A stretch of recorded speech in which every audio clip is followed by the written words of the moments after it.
Assalamualaikum warahmatullahi wabarakatuh. Perkenalkan, kami dari kelompok 7. Saya atas nama Sri Indah Lestari sebagai moderator dan sekaligus pemateri pertama, dan rekan saya Nur Fitri Novita Syarif sebagai pemateri kedua. Adapun judul materi yang akan kami paparkan yaitu fungsi pengendalian. Baik, untuk mengefisienkan waktu, langsung saja. Pengertian pengendalian. Pengendalian adalah suatu proses pengaturan aktivitas-aktivitas organisasi secara sistematis agar konsisten dengan ekspektasi yang terdapat dalam rencana, target, dan standar kinerja.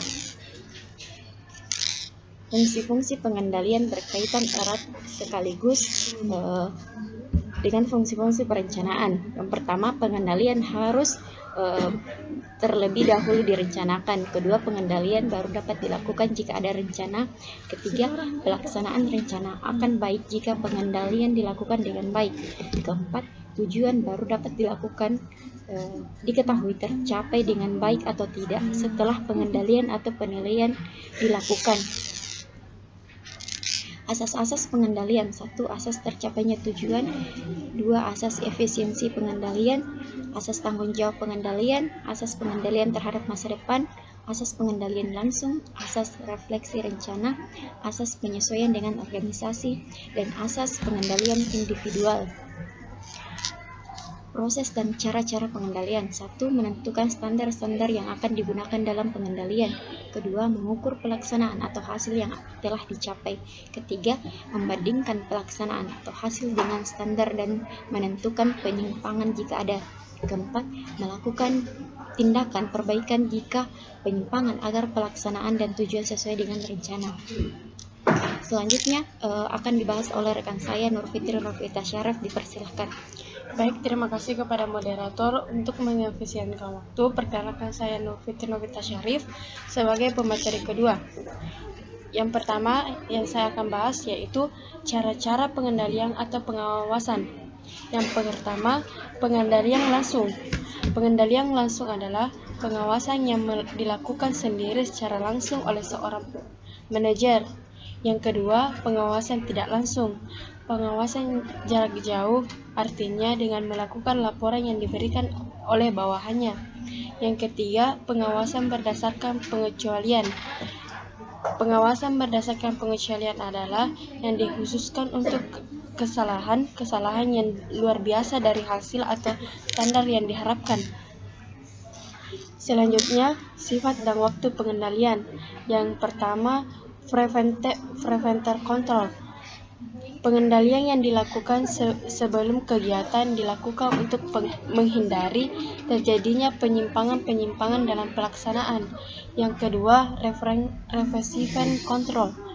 Pengendalian yang dilakukan setelah terjadi kesalahan dalam pelaksanaannya. Yang ketiga, penanganan mendadak. Pengawasan yang dilakukan secara tiba-tiba untuk mengetahui apakah impetensi atau peraturan yang dilakukan dengan baik atau tidak. Selanjutnya, macam-macam pengendalian. Yang pertama, internal control. Internal control adalah pengendalian yang dilakukan oleh seorang atasan kepada bawahan. Yang kedua, external control. External control adalah pemeriksaan yang dilakukan oleh instansi atau pejabat resmi dan dapat dilakukan secara intern maupun ekstern. Pemeriksaan ini dapat dilakukan secara formal ataupun informal. Yang ketiga, formal control. Formal control adalah pemeriksaan yang dilakukan oleh instansi atau pejabat resmi dan dapat dilakukan secara intern ataupun ekstern. Yang keempat atau yang terakhir, informal control. Informal control adalah penilaian yang dilakukan oleh masyarakat atau konsumen, baik langsung maupun tidak langsung. Selanjutnya, alat-alat pengendalian. Yang pertama, report atau laporan. Budget adalah suatu intisar hasil yang akan diharapkan dari pengeluaran yang disediakan untuk mencapai hasil tersebut. Yang kedua, non-budget atau anggaran. Alat pengendalian non-budget yaitu personal observation. Yang kedua, reported atau laporan. Yang ketiga, financial atau systematis. Yang keempat, statistik. Yang kelima, break-even point atau titik pokok. Yang terakhir, internal audit. Sekian dari saya kembalikan kepada moderator. Itulah presentasi dari kelompok kami, dan saya akhiri, wabillahi taufiq wal hidayah. Assalamualaikum warahmatullahi wabarakatuh.